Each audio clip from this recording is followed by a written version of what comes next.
Hello everyone, I am Abhishek Nath and welcome to another episode of learn with legal edge, जहाँ पे हम लोग एक टॉपिक पढ़ते हैं विद इन 1000 सेकेंड्स। और आज का टॉपिक है द आर्मीनियन अजरबैजान इशू और the Nagorno Karabakh dispute that is going on. So let the timing begin. Firstly हम लोग देख लेंगे कि इस वीडियो में हम क्या क्या पढ़ेंगे. So we'll have the recent news, the geography of two countries, the dispute, the present condition, people in power, geopolitics, Indian angle, and then we'll have a quick summary.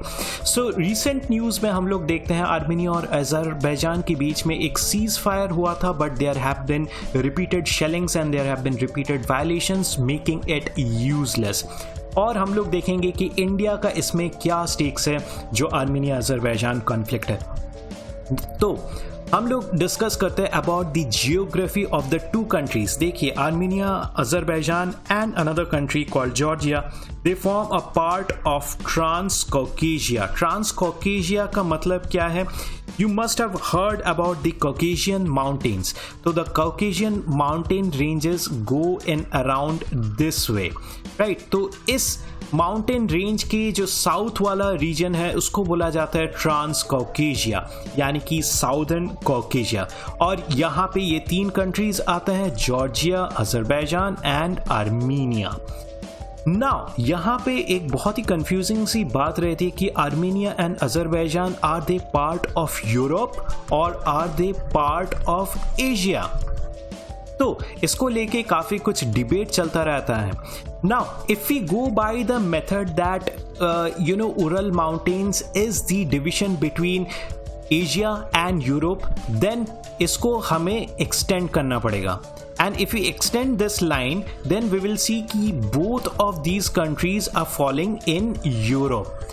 But internationally ये बोला जाता है कि Armenia is falling in Western Asia and Azerbaijan is falling in the crossroads of Western Asia and Eastern Europe. Now इसे आप लोग बस याद कर लीजिए. I know this might sound confusing but this is actually it. इसके अलावा आप कुछ नहीं बोल सकते. अगर कोई आपसे पूछे, आप बोल सकते if you go by Ural mountains way then both of these fall under Europe. But अगर इंटरनेशनल रिकॉग्निशन की बात की जाए then Armenia will be in western Asia and Azerbaijan will be at the crossroads of eastern Europe and western Asia. So now we are going to talk about the dispute that is going on between these two countries. See, the main disputed region is Nagorno-Karabakh, and we can say Nagorno-Karabakh is to Kashmir between India and Pakistan. Now, Azerbaijan में the population is Muslim religion. Then Armenia में population religion है Christianity. But ये जो Nagorno Karabakh region है which is kept in Azerbaijan, इसका जो culture है it is more Armenian than Azerbaijani. Plus यहाँ पे जो मेन रिलीजन है that is again Christianity. In spite of being in Azerbaijan, इनका कल्चर is more Armenian than Azerbaijani. Plus यहाँ पे जो रिलीजन है it is Christianity rather than Muslim. और यहीं पे लाई करता है the dispute between the two countries. हमें इस डिस्प्यूट को और अच्छे से समझने के लिए we have to go back to the year 1823 when Russia was under the tsar empire. So in 1823 the Tsar Empire captured this Trans-Caucasian region, and Georgia, Azerbaijan, Armenia, Nagorno-Karabakh, all these came under the Tsar Empire. तो Nagorno Karabakh का नाम उन्होंने कुछ ऐसा रखा था, शुशेंस्की ज़ैद. Now we will fast forward to 1917 when the October Revolution happened, and after the October Revolution, instead of the Tsar, the Bolsheviks came into power. Bolsheviks matlab the communists came into power because the USSR or United Soviet States of Russia came into power. Russia के जगह it became USSR. Now USSR ने claim किया ये जो Trans-Caucasian वाला part है it has now become a part of the Soviet Russia. ना हम लोग फास्ट फॉरवर्ड करेंगे टू द ईयर 1920। देखिए 1917 में जब रशिया ने इसको कैप्चर कर लिया तब जॉर्जिया, आर्मीनिया और अजरबैजान का बॉर्डर फिक्स्ड नहीं था। There was no fixed border between these three countries. ये फिक्स हुआ in the year 1920 and Nagorno Karabakh का नाम रखा गया। इंस्टेड ऑफ शुजेंस्की जेड इसका नाम किया गया नागोर्नो काराबाख। नाउ स्टालिन ने, आप सब जानते हैं स्टालिन कौन है, रशिया के वो प्रीमियर थे आफ्टर लेनिन। और स्टालिन ने बताया कि ये जो नागोर्नो काराबाख रीजन है इसका कल्चर बहुत मिलता जुलता है आर्मीनिया के साथ and since it is Christianity majority इसको हम लोग आर्मीनिया में रखेंगे। बट वहां पे एक और कंट्री का प्रेशर आया and that country is Turkey. आप यहां पे देख सकते हैं Turkey is bordering Armenia. Turkey ने बोला कि नहीं, this country, this region, Nagorno-Karabakh should remain in Azerbaijan because it is within the confines or boundaries of Azerbaijan. So, there started the whole problem. अब हम लोग देखेंगे कि ये क्यों था। Who is this? This is Mustafa Kemal Atatürk. इनको बोला जाता है he is the founder of modern Turkey.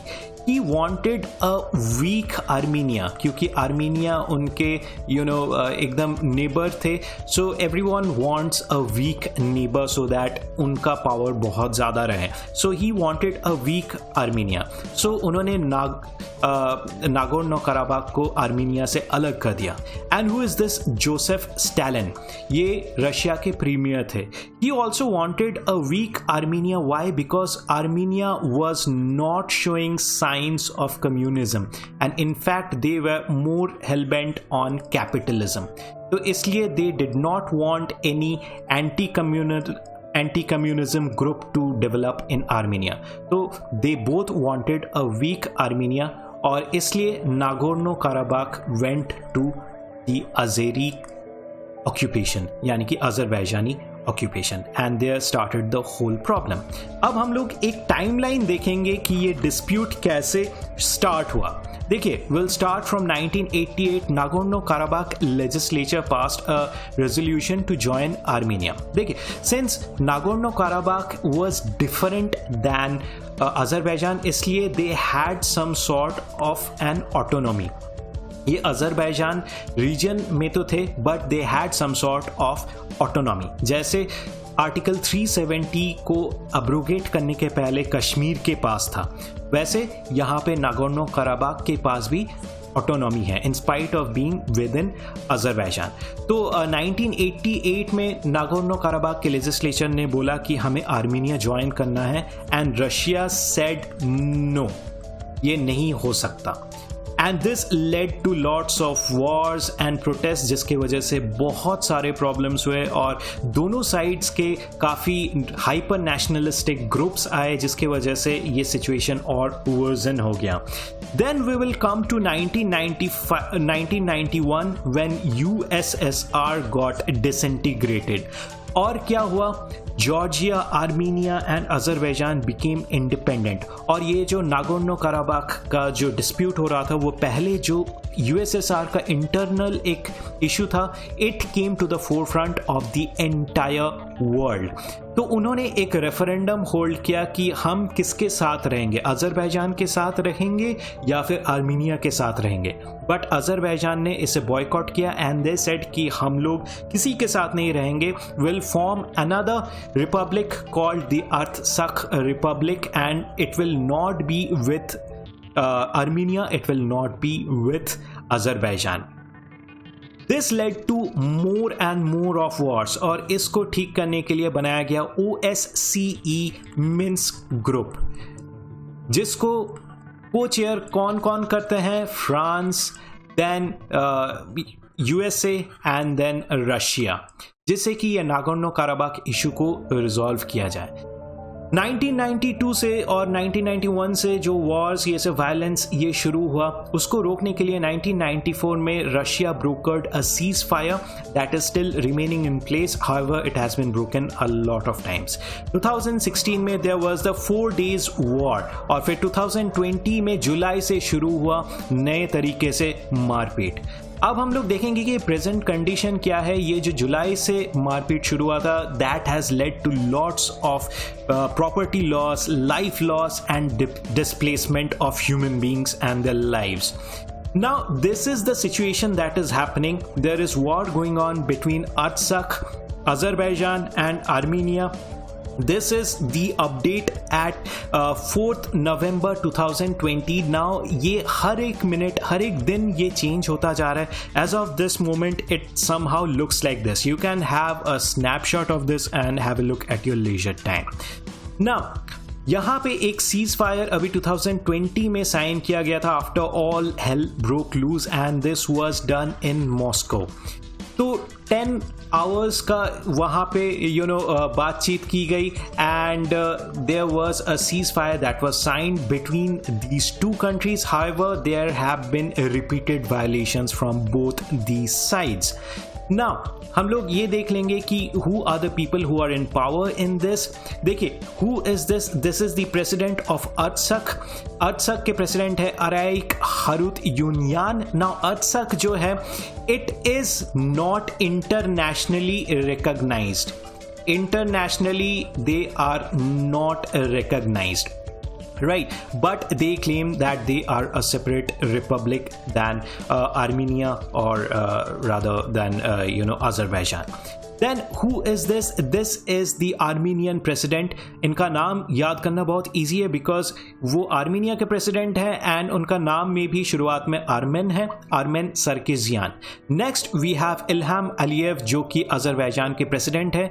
ये जो चेहरे हैं और ये जो नाम है, प्लीज इन्हें अच्छे से याद कर लीजिए because these have been occurring a lot in the news lately. Next हम लोग देखेंगे द जियोपॉलिटिक्स, और जियोपॉलिटिक्स में हम लोग देखेंगे अबाउट द रीजनल पावर्स ट्रांसकॉकेशिया में. देखिए, ट्रांसकॉकेशिया में तो नहीं, पर उसके आसपास है रशिया, और रशिया के प्रेसिडेंट आप जानते ही हो, Vladimir Putin. He has good ties with both the countries and supplies weapons to both. पर अगर बात आती है किसी की साइड लेने की, then most probably he would side with Armenia rather than with Azerbaijan. Next we have Turkey, और तुर्की के प्रेसिडेंट कौन है? Mister Recep Tayyip Erdogan.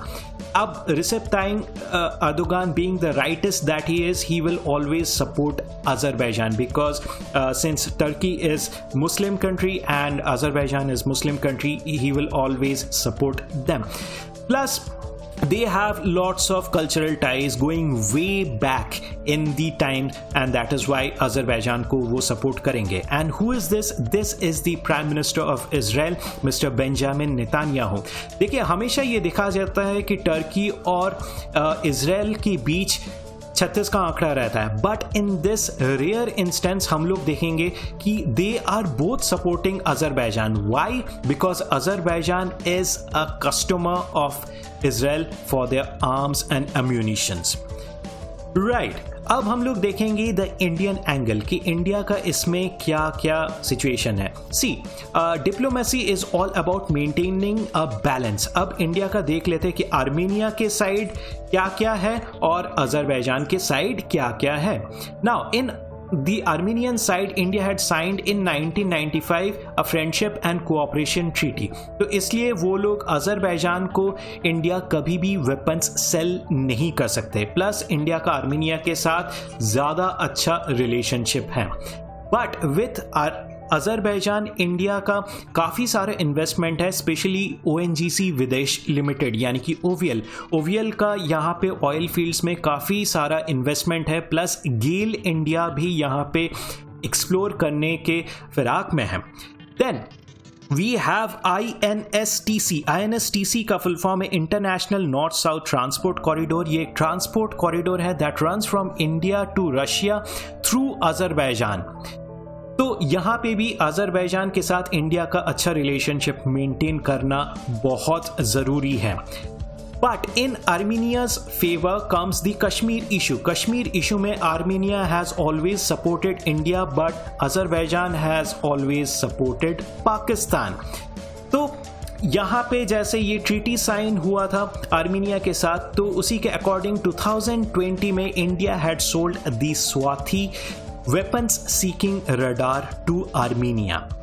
Now बात करें ट्रांस कॉकेशिया की, तो इंडिया का कोई यहाँ पे प्रॉपर कोई फॉरेन पॉलिसी नहीं है. जैसे इंडिया का एक फॉरेन पॉलिसी है neighbourhood first and then look east policy, तो ट्रांस कॉकेशिया में इंडिया का कोई ऐसा कुछ फॉरेन पॉलिसी नहीं है.